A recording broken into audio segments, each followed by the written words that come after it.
আজকে বলতে চাই আমরা যারা বস্তিবাসী, এখন কিন্তু বস্তি নাই। এটা মাননীয় প্রধানমন্ত্রীর থেকে আরম্ভ করে যত লেখক লেখিকা যারা গণ্যমান্য ব্যক্তিবর্গ আছেন সবাই জানেন যে এখন আর বস্তি নাই, বস্তি হয়ে গেছে ঝুপড়িবাসী, পথবাসী। আমাদের এখন পথে ঘুমাইতে হয়, আমরা এখন আর বস্তি নাই। বস্তি ছিল একটা এলাকা, একটা এরিয়া, সেই এলাকা এখন বড় বড় অফিস আদালত, সেখানে এখন যেতে হলে পাস লাগে, গেট পাস ছাড়া ঢোকাও যায় না। এরকম কিছু কিছু জায়গা আছে, কোন কোন জায়গায় আছে গেট পাস দিলেও ঢুকতে দেয় না, যে ঢোকা যাবে না। আর রেডিও অফিসের উত্তর পাশে এখন ঢুকাই যায় না। তারপরে বিএনপি রাস্তার মোড়ে গেলে পাস লাগে। এই যে এই পরিস্থিতি হয়েছে, আমরা কিন্তু এখন বস্তিতে থাকার মতো কোনো ব্যবস্থা আমাদের নাই। আমরা এখন হয়ে গেছি ঝুপড়িবাসী, পথবাসী, আর হয়ে গেছি রেল স্টেশনে থাকার মতো বাসিন্দা। সেই জায়গা থেকে আমি বলি যে আমাদের বস্তিবাসীরা যদি না থাকি তাহলে কিন্তু এই দেশও অচল হয়ে যাবে। ঢাকা শহর, যে শহরে আপনারা বসবাস করেন, বিভিন্ন এলাকায় থাকেন, সেই আমরা বস্তিতে থেকেই কিন্তু সেই পরিষ্কার পরিচ্ছন্ন কাজগুলো করি, বাসা বাড়ির কাজগুলো করি, ঘরে ঘরে যাই আপনাদের সমস্ত যে ধরনের দরকার বাচ্চা কাচ্চা রাখার থেকে আরম্ভ করে সমস্ত কাজগুলো আমাদেরকে দিয়েই হয়। আর আমাদেরকে যদি এইভাবে ঝুপড়িবাসীতে পরিণত করেন, আমরা মেয়েদের কোনো এখন নিরাপত্তা নেই, আমরা মেয়েদেরকে নিয়ে ছেলে মেয়ে নিয়ে এখন থাকতে আমাদের বড় ভয় যে কিভাবে রাস্তাঘাটে কিভাবে থাকবো। আমাদের পানিরও কোনো ব্যবস্থা নাই, কারেন্টেরও কোনো ব্যবস্থা নেই। এই পরিস্থিতিতে আমরা থাকি। আমাদের এখন আরো বেশি বলতেছেন দেশটা সুন্দর করবেন, আমি মাননীয় প্রধানমন্ত্রীর কাছে জোর দিয়ে বলতেছি, আপনি বলতেছেন আপনার দেশ খুব সুন্দর, মুক্ত আয়ের দেশ, কিন্তু বস্তিবাসীদেরকে যে পথবাসী বানিয়ে দিচ্ছেন, এখন তো ময়লা আবর্জনা আরো বেশি ভরে যাবে।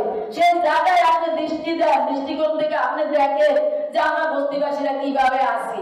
সেখানে আমি বলতে চাই যে আমাদের বস্তিবাসীদের জন্য ঢাকা শহরের আশেপাশে, ঢাকা শহরের ভিতরে বস্তিবাসীদের জন্য বাসস্থান করে দিতে হবে। এটা আপনাদের কাছে এমন কিছু না, যেহেতু আপনারা এই দেশের মাতা, আমি বলতে চাই যে এই বস্তিবাসীদের যদি বাসস্থান করে দেন আপনারা আরো লাভবান হবেন, আরো ভালো থাকবেন, দেশও সুন্দর হবে, পরিষ্কার পরিচ্ছন্ন থাকবে।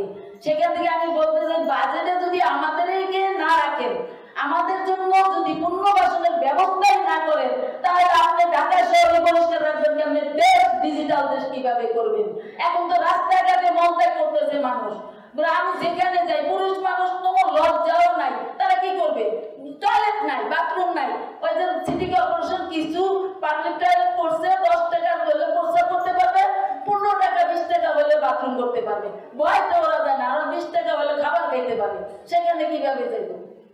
সেই জায়গা থেকে আমি বলতে চাচ্ছি, যদি আপনারা গরিব মেহনতি মানুষের কথা বলতে চান, মজুরদারের কথা বলতে চান, আমরা যারা শ্রমিক তারাই বস্তিতে বসবাস করি, এখন তো বস্তি নাই, ঝুপড়িবাসী হয়ে গেছি, সেইখান থেকে বলতে চাই যে বস্তিবাসীদের জন্য পুনর্বাসনের ব্যবস্থা করবেন। এবারকার বাজেটে এটুকু করেন অন্তপক্ষে, যাতে এই বস্তিবাসীদের জন্য থাকার জন্য একটা সুব্যবস্থা করতে পারেন, স্বাস্থ্যসম্মত একটা বাসা, এবং তার পাশাপাশি চিকিৎসা, শিক্ষা। আমার মেয়ে বলে যে আমি শুনছিলাম যে 8-9 পর্যন্ত ফ্রি লেখাপড়া শিখায়, কিন্তু আমার একটা বাচ্চা আমি ফ্রিতে পড়াইতে পারলাম না।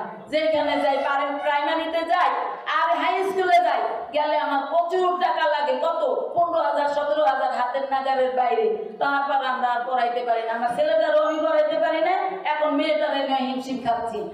এই পরিস্থিতিতে যদি আমাদের বস্তিবাসীদের জন্য যদি বাজেট না করে, তাহলে আরো নিস্তেজ হয়ে যাবেন।